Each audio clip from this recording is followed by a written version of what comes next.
बिहार विधानसभा में होता क्या है?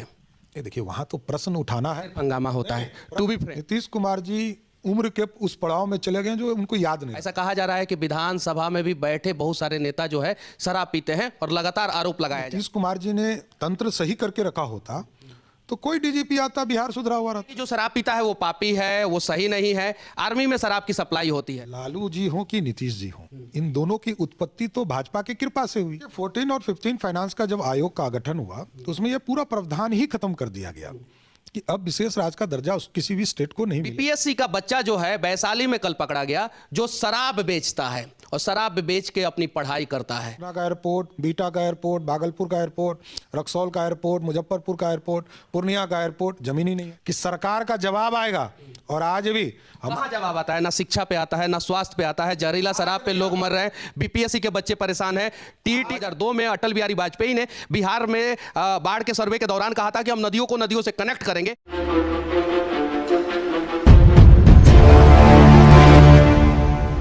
बिहार विधान परिषद के विपक्ष के नेता अभी हमारे साथ सम्राट चौधरी हैं और इनसे हम लोग बिहार को विशेष राज्य का दर्जा क्यों नहीं मिल रहा उस पर चर्चा करेंगे। साथ ही साथ बिहार शराबबंदी के आग में जल रहा है, उससे बिहार को नुकसान हो रहा है, उस पर चर्चा करेंगे। और लॉ एंड ऑर्डर जो बिहार का खराब हुआ है उस पर चर्चा करेंगे। सबसे पहले सच तक न्यूज में आपका स्वागत है जी। नमस्कार।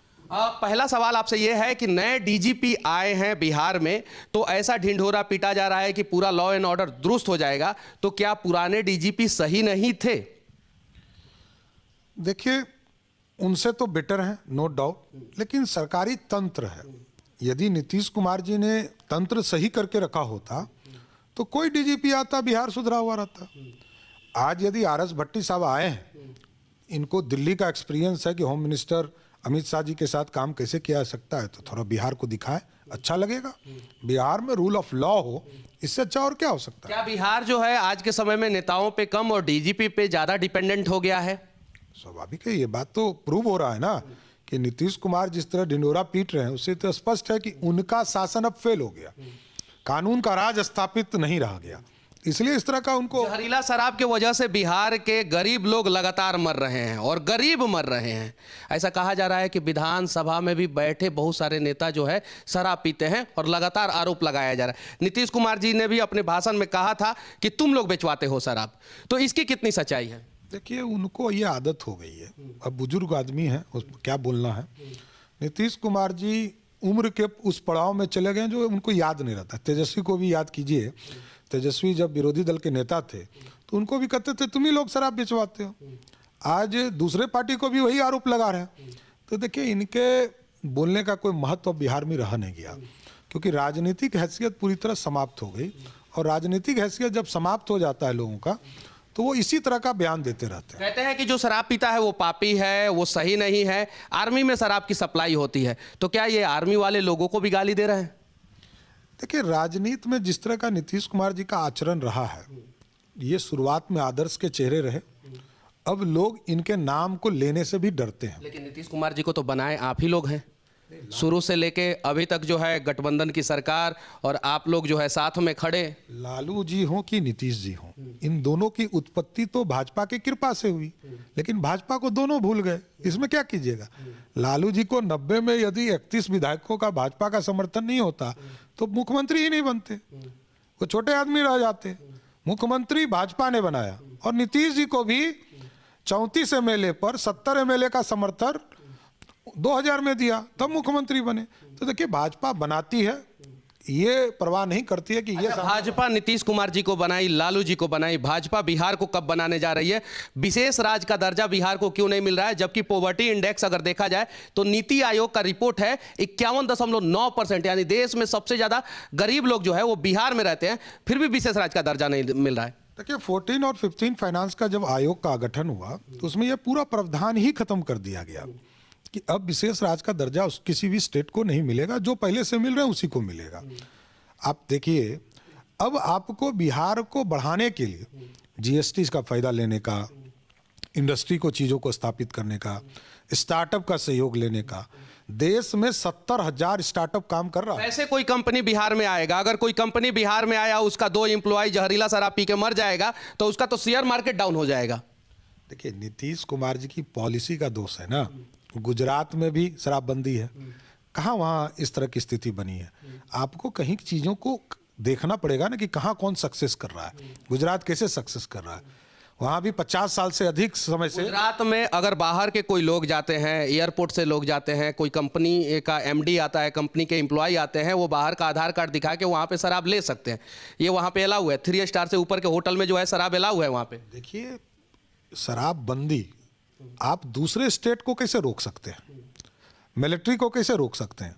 जो लड़ेगा उसके लिए उसकी उपयोग की जाती है।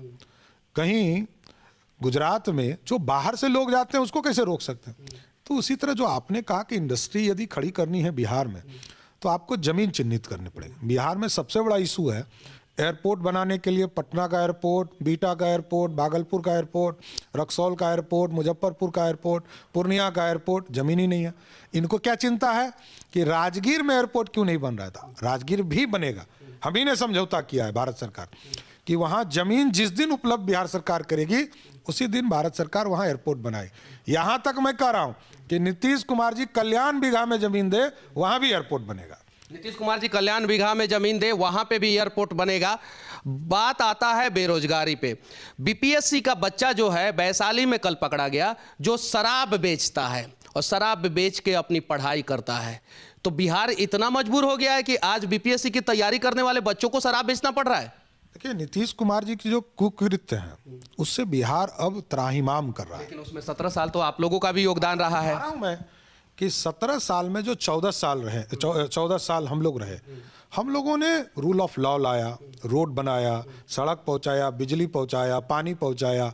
आप एक चीज समझिए, लालू जी ने 15 साल में 96,000 लोगों को नौकरी दिया और हमने 14 साल के शासनकाल में 6 लाख से अधिक लोगों को रोजगार देने का काम किया। आप समझिए, हम सरकारी नौकरी देते हैं, क्रेडिट नहीं लेते हैं। हम लोगों ने 5 लाख शिक्षकों की बहाली की और आज शिक्षक की बहाली के लिए जो, अब देखिए इसका पैरामीटर बदलता गया। जब पहले शिक्षा मित्र हुए, फिर जब 2010 में आरटीई आई है, पूरे देश में राइट टू एजुकेशन आया, तब हुआ कि क्वालिटी बेस्ड एजुकेशन देना है। तो शिक्षा मित्र पूरे भारत में सबसे गंदा क्वालिटी एजुकेशन का कौन से राज्य में है? तो मैं कह रहा हूं आपको कि पहले नीतीश कुमार ने लाया कि डिग्री लाओ नौकरी पाओ, ये गलत व्यवस्था थी। तो उस समय आप लोग भी साथ में थे 2005 में? नहीं, इसका शुरुआत 2003 में हुआ जब राबड़ी देवी बिहार की मुख्यमंत्री थी और वर्ल्ड बैंक ने ये एक तरह से एक व्यवस्था खड़ा किया कि आप टेम्पोररी बेसिस पर ही नौकरी दे सकते हैं। तो श्रीमती राबड़ी देवी जी के राज में पहली बार शिक्षा मित्र की बहाली हुई, जो 1.25 लाख लोगों की बहाली हुई। उसके बाद नीतीश कुमार की इस पॉलिसी का मैं भी कहता हूं कि गलत प्रोसेस था कि डिग्री लाओ नौकरी पाओ। बाद में आरटीआई, इसी के लिए मैंने कहा आरटीई का जो प्रावधान था उसमें यह स्पष्ट तौर पर कहा कि आप जो है इसका एक टेस्ट लेंगे। तो टीईटी का परीक्षा शुरू हुआ, एसटीईटी का परीक्षा हुआ और 2021 में हम लोगों ने गारंटी दिया कि 80,402 लोग जो बच्चे पास किए उनको हम पक्की नौकरी देंगे। लेकिन वो लोग तो सड़कों पे लाठी खा रहे हैं। बीपीएससी के बच्चे लगातार प्रदर्शन कर रहे हैं, जबकि उनका मांग जायज है। 5 क्वेश्चन गलत है, उसके बावजूद भी उनका बात सुनने के लिए कोई तैयार नहीं हो रहा है। और पाकिस्तान का एक भूखा नंगा भिखमंगा देश पाकिस्तान का एक मंत्री जो है स्टेटमेंट दे देता है मोदी जी के लिए, तो आप लोग सड़कों पर निकल जाते हैं। आप लोग बीपीएससी के बच्चों के लिए, शिक्षा मित्र के लिए क्यों नहीं सड़कों पर निकलते हैं? एकदम सड़कों पर ही है, एसटीटी के लिए भी सड़कों पे हैं और बीपीएससी के लिए भी सड़क पर हैं। देखिए, बीपीएससी में गलती हुई 8 क्वेश्चन, 5 नहीं 8 क्वेश्चन गलत थे, उसको रिव्यू नहीं किया जा रहा है। लगातार हम लोगों ने विधानसभा और सड़क से सदन तक बिहार विधानसभा में होता क्या है? देखिए, वहां तो प्रश्न उठाना है, हंगामा होता है। टू बी फ्रैंक, नहीं आप नहीं, हम व्यवस्था हम लोगों ने खड़ा किया कि अब वहां जवाब आते हैं, पहले जवाब नहीं आती थी। हमारे जब दोनों सदन में सभापति और अध्यक्ष हुए तो दोनों सदन में व्यवस्था हम लोगों ने खड़ा किया कि सरकार का जवाब आएगा। और आज भी कहाँ जवाब आता है? ना शिक्षा पे आता है, ना स्वास्थ्य पे आता है। जहरीला शराब पे लोग मर रहे हैं, बीपीएससी के बच्चे परेशान हैं, टीटी लगातार जो है आज नहीं आते होंगे। आप रिकॉर्ड उठा के देखिए, जब हमारे दोनों सदन में सभापति थे तो 90 से 95% क्वेश्चन का जवाब हम लोग लेते थे। अच्छा, बिहार को आर्थिक पैकेज केंद्र सरकार के द्वारा दिया जाएगा या नहीं दिया जाएगा? क्योंकि विशेष राज्य का तो आपने सीधे खारिज कर दिया कि विशेष खारिज नहीं कर रहा हूं, फिर मैं बात को आप समझिए। विशेष राज्य के दर्जे का प्रयास होते रहना चाहिए, इसे कहीं दो मत नहीं है। लेकिन जो भारत सरकार पैसा देना चाहती है उसको ले तो नहीं बिहार सरकार। आप समझिए कि पानी, बिहार में पानी की शुद्ध व्यवस्था करने के लिए भारत सरकार 50,000 करोड़ देना चाहती है, नीतीश कुमार नहीं लेना चाहते। शुद्ध पानी का व्यवस्था से पहले है कि बाढ़ को रोकना, गंडक, बागमती और कोसी का जितना केंद्र सरकार का परियोजना है, जहां पे डैम बनाना है, नदियों से नदियों को जोड़ना है। 2002 में अटल बिहारी वाजपेयी ने बिहार में बाढ़ के सर्वे के दौरान कहा था कि हम नदियों को नदियों से कनेक्ट करेंगे। उसके बाद से 2004 में उनकी सरकार चली गई, 2014 में फिर मोदी जी आए और आज तक नदियों से नदियों को कनेक्ट नहीं किया गया। जोड़ने का काम चल रहा है। आप बता रहा हूं मैं, देखिए आप जान लीजिए, राज्य सरकार इम्प्लीमेंटेशन एजेंसी है, राज्य सरकार को प्रस्ताव दिया। राज्य सरकार ने एक ही प्रस्ताव दिया कि महानंदा लिंक को पूरी तरह व्यवस्थित किया जाए, तो भारत सरकार ने 5,000 करोड़ रुपया दिया। देखिए पैसा के लिए आपको डिमांड करना होगा। नीतीश कुमार सिर्फ एक ही एजेंडे पर रहते हैं कि हमारे मंत्री सरकारी लूट की व्यवस्था कैसे कर सके। ये बात सही है कि लूट की व्यवस्था कैसे की जाए, इसका भरपूर व्यवस्था जो है बिहार के मंत्री लोग करते हैं। लेकिन बिहार की सबसे बड़ी समस्या जो है शिक्षा, स्वास्थ्य और बाढ़ है, और इन तीनों समस्याओं के समाधान के लिए 12 करोड़ बिहारियों के साथ साथ पक्ष और विपक्ष को एक साथ लड़ना होगा। देखिए अभी मैं बता रहा हूँ, स्वास्थ्य विभाग को मैं एक पंचायती राज का मंत्री था, तो भारत सरकार ने स्पष्ट तौर पर कहा कि मेडिकल सेक्टर में, क्योंकि कोरोना की जब स्थिति बहुत ज़्यादा पूरे देश पर हावी हुआ, तो प्रधानमंत्री ने स्पेशल तौर पर सबको कहा कि ग्रांट के पैसे को डाइवर्ट करना चाहिए। और हमने पूरे बिहार के जितने अस्पताल थे सबको इंफ्रास्ट्रक्चर के लिए, दवाई के लिए, जो एडिशनल पीएससी था, सेंटर था, हेल्थ सेंटर था, उसको बनाने के लिए 5,000 करोड़ रुपया हेल्थ डिपार्टमेंट को दिया। लेकिन कोरोना के समय में लूट खसोट खूब मचा। अब आते हैं बाढ़ पे। नदियों से नदियों को जोड़ने के लिए आप लोग कब प्रयास करेंगे, कब धरना प्रदर्शन करेंगे, कब सड़कों पे निकलेंगे, कब मोदी जी को लेटर लिखेंगे? देखिए लेटर तो जब कहिएगा तब लिखेंगे। सबसे बड़ी चीज है बिहार सरकार क्या चाहती है, नीतीश बाबू क्या चाहते हैं। लेकिन उस सरकार के अभिन्न अंग आप लोग भी हैं, आप लोगों पे भी जनता ने भरोसा किया है। एकदम मैं कह रहा हूँ, इससे कहीं दो मत नहीं। आप देखिए हमारे पास रोड डिपार्टमेंट था, रोड का इंफ्रास्ट्रक्चर हमने बढ़ाया। हमारे पास मेडिकल फैसिलिटी था, तो हमने सभी जगह मेडिकल कॉलेज की शुरुआत कराई। हमारे पास पंचायती राज था, तो पंचायती राज कैसे बढ़ सकता है उसको बढ़ाया। नगर विकास था, तो हम लोगों ने स्मार्ट सिटी का कंसेप्ट लाया। हम लोगों ने एयरपोर्ट की कल्पना की शुरुआत कराई। हमने और भी जिस भी सेक्टर में भारतीय जनता पार्टी को उम्मीद करें कि अगला बाढ़ आने से पहले नदियों को नदियों से जोड़ने वाला प्रोजेक्ट धरातल पे काम करना शुरू कर देगा, क्योंकि सबसे ज्यादा नुकसान बिहार को बाढ़ से है। देखिए नॉर्थ बिहार जो 21 डिस्ट्रिक्ट हैं वो पूरी तरह फ्लड इफेक्टेड है। और आप भी उसी एरिया से हैं? हम तो पूरे बिहार से हैं, इसमें कहाँ दो मत। मेरा तो मैं मुंगेर मेरा घर जरूर है, लेकिन सब दिन मैंने कार्य खगड़िया किया, वही टेल पॉइंट है, सब जगह सब पानी वहीं जाके निकलता है। तो साथ साथ नदियों को मैं देखता हूँ। ये बात सही है, इंफ्रास्ट्रक्चर के काम हुए हैं, अब इसको पूरी तरह व्यवस्थित करने का समय आया।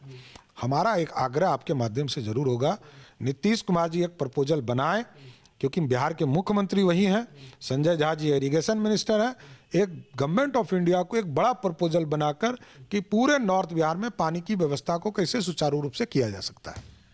बिहार में जो बाढ़ आता है वो अभिशाप बन गया है, लेकिन अगर उसको डाइवर्ट कर दिया जाए और यूरोपियन कंट्री के तर्ज पे जैसे बेसिन को फैला दिया जाता है, रिवर से रिवर को कनेक्ट कर दिया जाता है, अगर वो काम कर दिया जाए तो हमारा बिहार का जो बाढ़ है वो अभिशाप के जगह पे वरदान बन जाएगा। बाकी मेरा ये प्रयास, सम्राट चौधरी जी की बातें आप लोगों को कैसी लगी कमेंट करके जरूर बताना। जय हिंद।